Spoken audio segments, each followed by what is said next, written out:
আসসালামু আলাইকুম। সংবাদে আপনাদের সবাইকে স্বাগত জানাচ্ছি। আমি ফিরোজ তোহা। শুরুতেই আরবে কেবলস সংবাদ শিরোনাম জানিয়ে দেব এই মুহূর্তে হাতে পাওয়া সর্বশেষ গুরুত্বপূর্ণ আপডেট বাংলা সংবাদ। শুরুতেই থাকছে আর মাত্র ২৫ দিন পর ভারতে অবৈধ হয়ে যাবেন শেখ হাসিনা।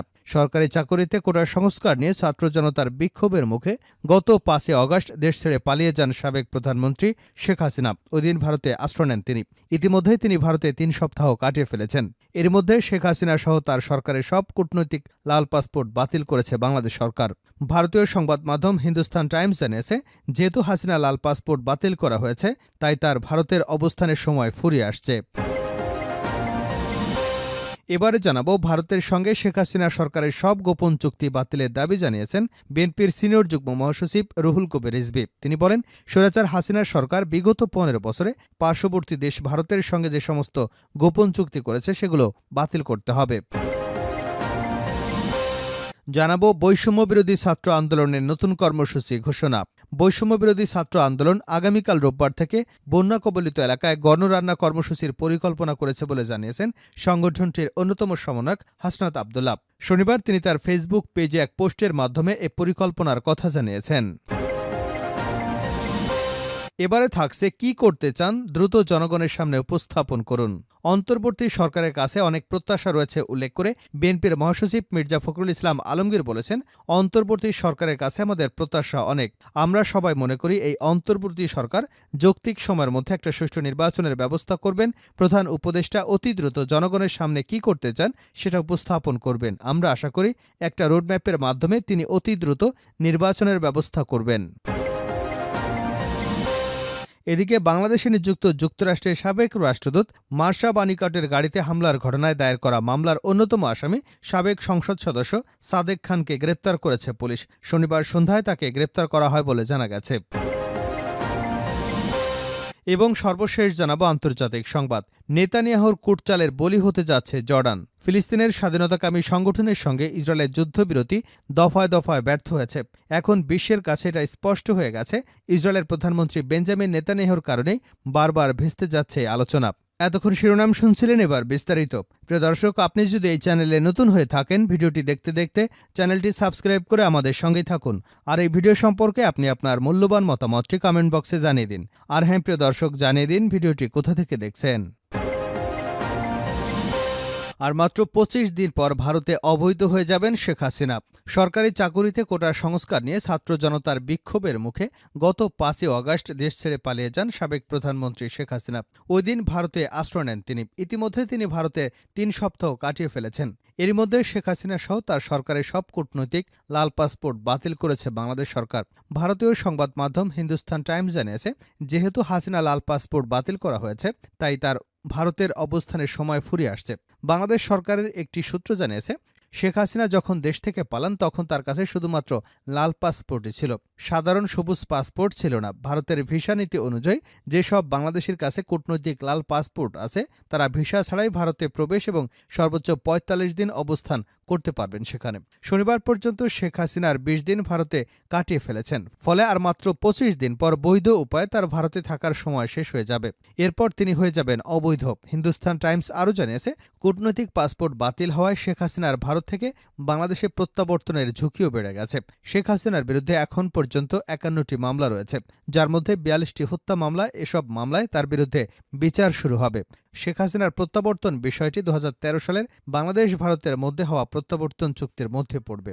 ২০১৬ সালে চুক্তিটি সংশোধন করা হয়। এতে বলা হয়, রাজনৈতিক বিবেচনায় করা মামলায় আসামি হলে অভিযুক্ত ব্যক্তিকে প্রত্যাবর্তন বা ফেরত দিতে অস্বীকৃতি জানানো যাবে। কিন্তু এই চুক্তিতে হত্যা মামলার বিষয়টি স্পষ্টভাবে রাজনৈতিক বিবেচনার বাইরে রাখা হয়েছে। ভারতের সঙ্গে সব গোপন চুক্তি বাতিলের দাবি রুহুল কবির রিজভীর। ভারতের সঙ্গে শেখ হাসিনা সরকারের সব গোপন চুক্তি বাতিলের দাবি জানিয়েছেন বিএনপির সিনিয়র যুগ্ম মহাসচিব রুহুল কবির রিজভী। তিনি বলেন, স্বৈরাচার হাসিনা সরকার বিগত ১৫ বছরে পার্শ্ববর্তী দেশ ভারতের সঙ্গে যে সমস্ত গোপন চুক্তি করেছে সেগুলো বাতিল করতে হবে। ভারতের এক অভিনেত্রী কয়েকদিন আগে বলেছেন, একটা দেশ ছিল ভারতের পক্ষে, সেটাও হাতছাড়া হয়ে গেছে। একটা দেশ ছিল না, একজন ব্যক্তি ছিল ভারতের পক্ষে, কারণ ওই ব্যক্তি এদেশের গণতন্ত্রকে হত্যা করেছে, এদেশে একচেটিয়া ভোট করে নিজেদের লোকদের ভোট ছাড়া এমপি বানিয়েছে। সেই শেখ হাসিনা এদেশের গণতন্ত্রকে কবরস্থানে পাঠিয়েছে। শনিবার রাজধানীর কাফরুল থানা বিএনপির উদ্যোগে ছাত্র জনতার আন্দোলনে শহীদ নিহত পরিবারের সঙ্গে সাক্ষাৎ শেষে একথা বলেন তিনি। রিজভী বলেন, শেখ হাসিনাকে ভারত সমর্থন করে বাংলাদেশকে সমর্থন করে না, বাংলাদেশের জনগণকে সমর্থন করে না। বিএনপি ভদ্রলোকের দল, বিএনপি জনগণের দল, বিএনপি দেশের খেটে খাওয়া শ্রমজীবী মানুষের দল। বিএনপি বিগত 15 বছরে সীমাহীন অত্যাচার নির্যাতন সহ্য করেছে। নেতারা বছরের পর বছর গুম হয়ে থেকেছে, তারপরও আমরা গণতান্ত্রিক সংগ্রাম করে গেছি। তিনি বলেন, যারা বিএনপি চেয়ারপারসন বেগম খালেদা জিয়ার রাজনীতিতে বিশ্বাস করে এবং ভারপ্রাপ্ত চেয়ারম্যান তারেক রহমানের আদর্শকে বিশ্বাস করে, তাদেরকে এই সমাজের শান্তি শৃঙ্খলা রক্ষা করতে হবে। বেগম খালেদা জিয়া কয়েকদিন আগেই বলেছেন, আমরা শান্তির সমাজ নির্মাণ করতে চাই, আমরা শান্তির সমাজ তৈরি করব। শেখ হাসিনা যা তৈরি করেছেন, বাড়ি দখল, ঘর দখল, গোয়ালঘর থেকে গরু নিয়ে যাওয়া, এটাই ছিল শেখ হাসিনার 15 বছরের আওয়ামী লীগের সংস্কৃতি। এই সংস্কৃতি বিএনপি পুনরাবৃত্তি করবে না। বৈষম্য বিরোধী ছাত্র আন্দোলনের নতুন কর্মসূচি। বৈষম্য বিরোধী ছাত্র আন্দোলন আগামীকাল রোববার থেকে বন্যা কবলিত এলাকায় গণরান্না কর্মসূচির পরিকল্পনা করেছে বলে জানিয়েছেন সংগঠনটির অন্যতম সমন্বয়ক হাসনাত আব্দুল্লাহ। আজ বৃহস্পতিবার তিনি ফেসবুক পেজে এক পোস্টের মাধ্যমে এই পরিকল্পনার কথা জানান। হাসনাত আব্দুল্লাহ তার পোস্টে বলেন, আগামীকাল থেকে বন্যা কবলিত এলাকায় গণরান্না কর্মসূচির পরিকল্পনা করছি। আপনারা শুকনো খাবারের পাশাপাশি চাল, ডাল, তেল, আলু, পেঁয়াজ, লবণ, মশলা নিয়ে আসুন। হাসনাত তার ফেসবুক পোস্টের মাধ্যমে জানান, টিএসসিতে শনিবারও তাদের গণত্রাণ কার্যক্রম কর্মসূচি চলবে। দেশের উত্তর পূর্বাঞ্চলে সৃষ্ট বন্যা পরিস্থিতির উন্নতি হচ্ছে, নদ নদীগুলোর পানি কমতে শুরু করেছে। দেশের উত্তর পূর্বাঞ্চল, পূর্বাঞ্চল এবং দক্ষিণ পূর্বাঞ্চলের প্রধান নদীর পানি কমছে। বন্যার তথ্যকেন্দ্র বলছে, গত 24 ঘণ্টায় পূর্বাঞ্চলীয় কুমিল্লা, ব্রাহ্মণবাড়িয়া, ফেনী জেলার ভারতীয় ত্রিপুরা সীমান্তবর্তী অঞ্চলে এবং ত্রিপুরা প্রদেশের অভ্যন্তরীণ অববাহিকায় তেমন বৃষ্টি হয়নি। উজানে নদ নদীর পানি কমছে। বর্তমানে মৌলভীবাজার, হবিগঞ্জ, ফেনী, কুমিল্লা ও চট্টগ্রাম জেলার নিম্নাঞ্চলে বিদ্যমান বন্যা পরিস্থিতি বুধবার থেকে উন্নতি শুরু হয়েছে এবং তা অব্যাহত আছে। আবহাওয়ার তথ্য অনুযায়ী আগামী 24 ঘণ্টায় দেশের উত্তর পূর্বাঞ্চল এবং এর আশেপাশে উজানে ভারী বৃষ্টির সম্ভাবনা নেই। এ সময় উত্তর পূর্বাঞ্চলের মৌলভীবাজার, হবিগঞ্জ জেলার মনু, খোয়াই এবং ধলাই নদীর পানি কমতে পারে। এসব এলাকার আশপাশে নিম্নাঞ্চলে বন্যা পরিস্থিতির উন্নতি অব্যাহত থাকতে পারে। এছাড়া আগামী 24 ঘণ্টায় দেশের দক্ষিণ পূর্বাঞ্চল, পূর্বাঞ্চল এবং আশপাশের উজানে ভারী বৃষ্টির সম্ভাবনা নেই।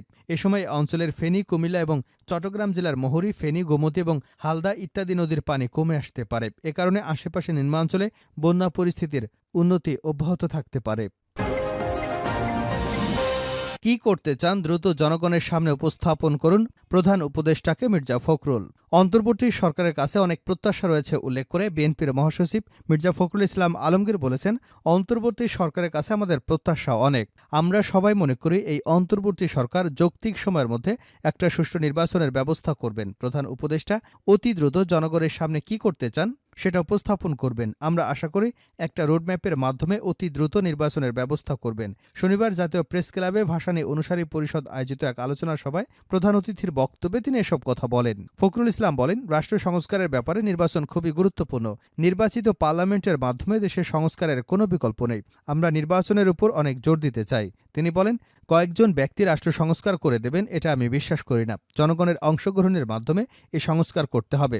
তবে অন্তর্বর্তী সরকারের দায়িত্বে যারা রয়েছেন তারা সবাই যোগ্য ব্যক্তি। শেষ করছে আন্তর্জাতিক সংবাদে।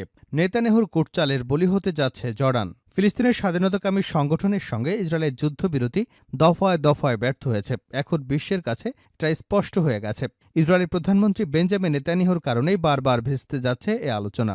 এই বাস্তবতা এতদিন বুঝতে না পারলেও ইসরায়েলের প্রতিরক্ষামন্ত্রী ইয়োব গ্যালন্ট, মোসাদের পরিচালক ডেভিডও এখন তা হাড়ে হাড়ে টের পাচ্ছেন। তাদের আলোচনার টেবিলে ঠেলে দিয়ে জটিল এক খেলায় মেতে উঠেছিলেন নেতানিয়াহু। যুক্তরাষ্ট্রের প্রস্তাব করা একটি যুদ্ধবিরতির ব্যাপারে অনেকটাই সম্মত হয়েছে ফিলিস্তিনের স্বাধীনতাকামী সংগঠন। কিন্তু নেতানিয়াহু এমন কোনো কিছু মানতেই নারাজ। কারণ যুদ্ধ শেষ হয়ে গেলে নেতানিয়াহুর সরকারের পতন ঘটবে আর জনপ্রিয়তা বাড়ানোর জন্য মাঝে মধ্যে যুদ্ধ শুরুর সুযোগও হারাবেন নেতানিয়াহু। সেটা খুব ভালোভাবেই জানেন তিনি। তাই ক্ষমতায় থাকতে যুদ্ধের কোনো বিকল্প নেই নেতানিয়াহুর কাছে। কেননা ক্ষমতা হারালেই জেলে যেতে হতে পারে নেতানিয়াহুকে। তবে নেতানিয়াহুর এই যুদ্ধ খেলার চরম মূল্য দিতে হচ্ছে জর্ডানকে। ফিলিস্তিনের ইসরায়েলি হামলায় যত তীব্র হয় জর্ডানের শরণার্থীর ঢেউ তত প্রবল হয়। দশকের পর দশক শরণার্থীর ঢল সামাল দিতে হচ্ছে জর্ডানকে। এখন অবস্থা এমন দাঁড়িয়েছে, নিজেদের খরচ মেটাতে পারছে না তারা। তাই জর্ডানকে বিদেশি সাহায্যের জন্য হাত পাততে হচ্ছে। এছাড়াও আরও বড় এক হুমকির মুখে দাঁড়িয়েছে জর্ডান, কেননা জর্ডানকে নিয়ে ভিন্ন এক ছক এঁকেছে ইসরায়েল। ইসরায়েলের ভেতর জর্ডানকে ঘিরে বিভিন্ন পরিকল্পনার মধ্যে অন্যতম হচ্ছে অ্যালোন প্ল্যান। এই পরিকল্পনার প্রবর্তক ইসরায়েলের রাজনৈতিক নেতা ইগাল অ্যালোন। তার প্রস্তাব অনুযায়ী পশ্চিম তীরের একটা অংশ ইসরায়েল দখল করে নেবে, বাকি অংশ জর্ডানের অংশ হিসেবে যুক্ত করা হবে। তবে লিকুদ পার্টি চাইছে পুরো পশ্চিম তীর দখল করে নিক ইসরায়েল, আর জর্ডানকে ফিলিস্তিন রাষ্ট্র হিসেবে ঘোষণা দেওয়া হয়। সম্প্রতি সাবেক মার্কিন প্রেসিডেন্ট ডোনাল্ড ট্রাম্পের টিমও কাছাকাছি একটি আইডিয়া তুলে ধরেছে। তারা জর্ডান ফিলিস্তিন কনফেডারেশনের দাবি তুলেছে। এই পরিকল্পনার কারণে অধিকৃত পশ্চিম তীরে গ্রাম শহর ছেড়ে যেতে হবে ফিলিস্তিনের, অথবা বসতি স্থাপনাকারী সেগুলোতে আগুন ধরিয়ে দেবে। ইসরায়েলের ডিসকোর্স থেকে জর্ডানকে বিকল্প ফিলিস্তিন হিসেবে দেখার এই ধারণা কখনই বিলীন হয়নি, বরং এমন ধারণা আরও জোরালো হয়েছে।